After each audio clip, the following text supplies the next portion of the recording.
ओम शांती. आजच्या या वाढत्या युवा पिढीमध्ये ज्या मुली किंवा विवाहित महिला घर सोडून परपुरुषाबरोबर जातात, निघून जातात, मुलगी जरी आपली बरोबरीची असली तरी या गोष्टीचा विचार न करताना निघून जातात, संसाराला सोडून, परिवाराला सोडून निघून जातात. तर हे थांबवण्यासाठी आपल्याला इथे जे राजयोगाचं शिक्षण दिलं जातं, त्या राजयोगाच्या शिक्षणामध्ये सुद्धा आम्ही आत्म्याचे जे 7 गुण आहेत, सुख, शांती, प्रेम, आनंद, पवित्रता आणि शक्ती, हे 7 गुण आत्म्यामध्ये भरपूर आहेत. पण ज्या वेळेला या 7 गुणांपासून आपण दूर जातो त्यावेळेला आपल्याला प्रेमाची, सुखाची, शांतीची कमतरता वाटते आणि ती भरून काढण्यासाठी आपल्याला गीतेच्या वचनानुसार सुद्धा सांगितलेलं आहे की आपण आपल्या स्वतःला देह नाही परंतु आत्मा समजा.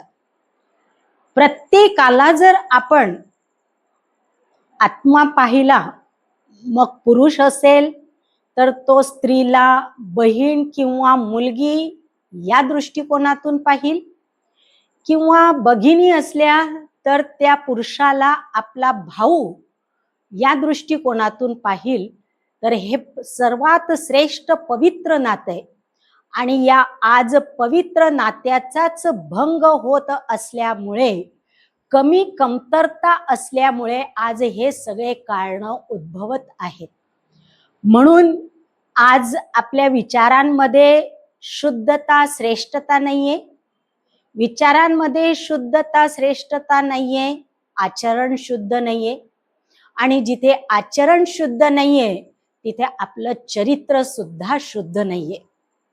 तर त्या गोष्टी, या सगळ्या गोष्टींना आपल्या जीवनामध्ये जर धारण करायच्या असेल, आज समाजाने सुद्धा ही विवाह पद्धत जी आहे एक पवित्र मानलेली आहे, पवित्र कार्य म्हणून केलेलं आहे, पण त्याला सगळ्यांनी पवित्र म्हणून स्वीकार केलेलं नाही.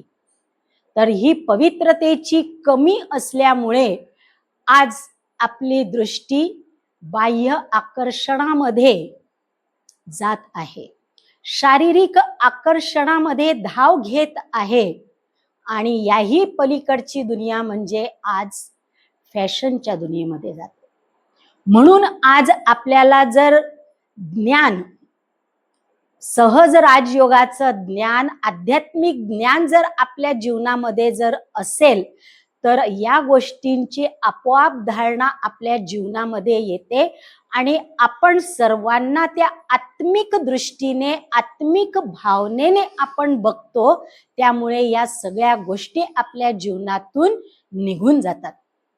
म्हणून इथं येणारे जे सर्व आहे ते सर्व आपल्याला सगळे देह नाही परंतु आत्मा समजतात, आत्मिक संबंधांनीच सगळ्यांना मानतात. म्हणून आज आपण गायने जे केलेलं आहे, तुम्ही हो माता पिता, तुम्ही हो बंधू सखा, तुम्ही हो.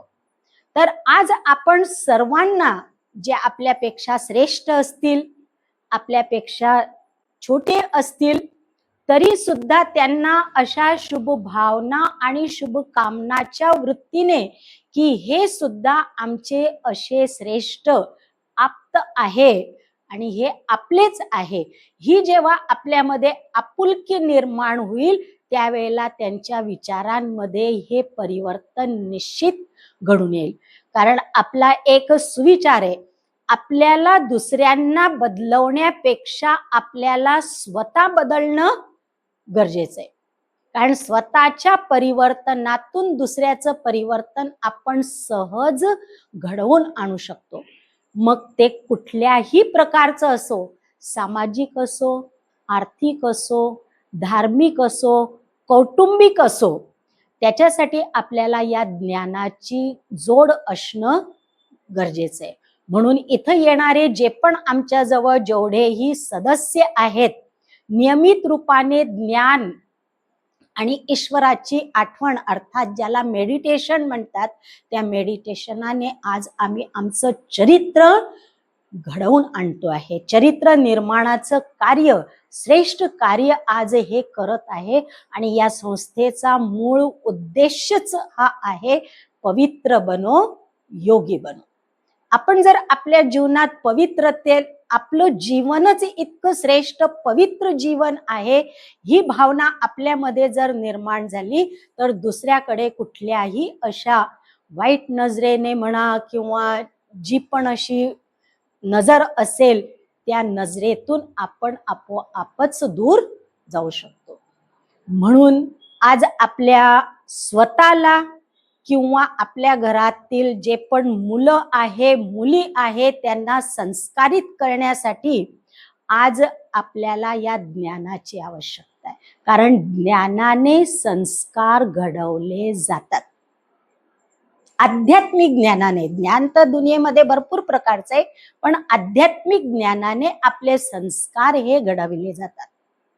तर त्याच्यासाठी मी तर सगळ्यांना म्हणेल, महिला असतील किंवा युवती असतील किंवा युवकही असतील, ते आज अशा प्रकारचे जे कार्य करत आहे त्या कार्यापासून ते स्वतः दूर जाते.